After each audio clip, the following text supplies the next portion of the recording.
Sabi ko kung ito lang, okay lang. Okay lang. Maintindihan mo, puto na haba. Pati dyan lang sa taas. Hindi, wala yan. Ay! Yan guys, nakikita nyo to. Kagabi kasi may nakasagi ng sasakyan ko.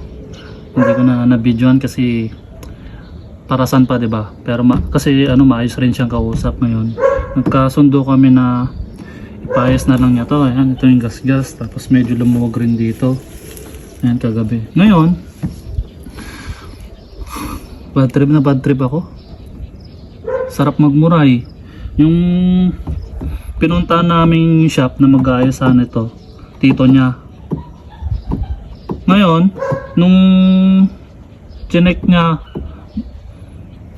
iba yung pagka kasi na na-offend ako, na sobra akong nasaktan dun sa tagos sa akin yun yung sinabi niya kasi pinaghirapan ko tong sasakyan to. Tapos nung chinek-check niya kasi isang panel kasi to, pipinturahan to. Ngayon gusto niya mangyari, ito lang yung pipinturahan. Ito yung pipinturahan mo, tapos yung hindi buo. Paano mo hindi pipinturahan na buo? Ito yung isang panel nga yan. Ito yung pipinturahan mo, tapos ito hindi na pantay yung kulay, di ba? Tapos ang masakit kasi nung pinipilit ko na isang panel talaga pinturahan, kasi ako yung masusunod, ako yung customer magbabayad naman magbabayad yung nakasagi nito. Ngayon gusto mo niya mangyari, ito lang pipinturahan, tapos ang masaklap pa, sinabihan ba namang gusto mo pinturahan ng buo yan, pangit-pangit ng sasakyan mo, sabi niya. Tignan mo naman yung sasakyan ko, ganda-ganda ng sasakyan ko, tapos yung sasakyan mo pangit-pangit, sabi niya.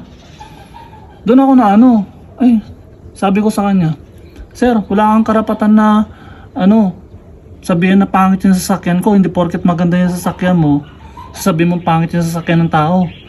Di ba? May mga ganung tao pa pala na marunong na magaling manlait ng pang liit ang kapwa nila. Grabe, ang galing nila manghusga porket na maganda yung sasakyan niya, mandiliit na siya ng niya, kapwa na porket bios lang to.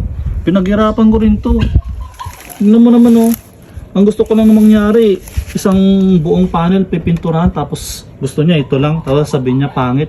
Okay lang na sasabihin niya ito na lang pinturahan natin, pero huwag niya sasabihin na pangit sana yung sasakyan ko kasi pinaghirapan ko rin yan. Nakakadismaya Umalis na lang ako. Buti na lang yung nakabangga, nakasagi nito, mabait yung pamangkin niya.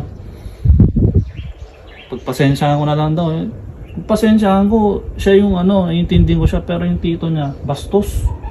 Sabihin niyang pangit yung sasakyan porket nakakaangat, di ba?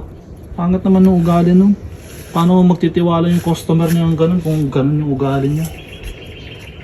Bad trip mapangliit sa kapwa. May mga ganung tao pa pala. Tingnan mo na yung tama isang panel yan, pipinturahan dapat yan, hindi lang ito buo yan ito pipinturahan mo, hindi na pantay. Ikaw ba naman, masasagi sa sasakyan mo, ito lang pipinturahan, hindi pipinturahan ng buo yan.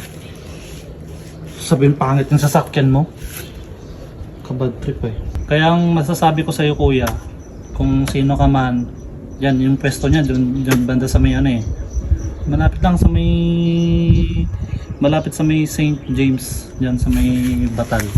Ang masasabi ko lang sa iyo, kuya, hindi porket nakaangat ka pwede ka na manliit ng mga mas nakakababa sa iyo.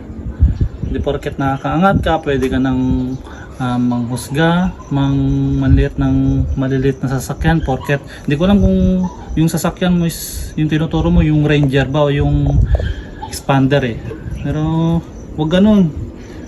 Paano magtitiwala sa mga customer mo? May mga kakilala kong nakakaangat, mayayaman, pero hindi ganyan yung ugali. Hindi sila nandiliit ng insulto, sasabihin mong pangit. Wag ganun. Dapat maayos ka sa mga taong lumalapit sa ng mga customer mo. Huwag mo sasabihin pangit yung sasakyan nila kasi nakaka-insulto yun. Pinaghirapan ng tao tapos sasabihin mong pangit. Huwag ganun, kuya. Kung sino ka man, alisin mo yung ugali mong ganun. Huwag ganun.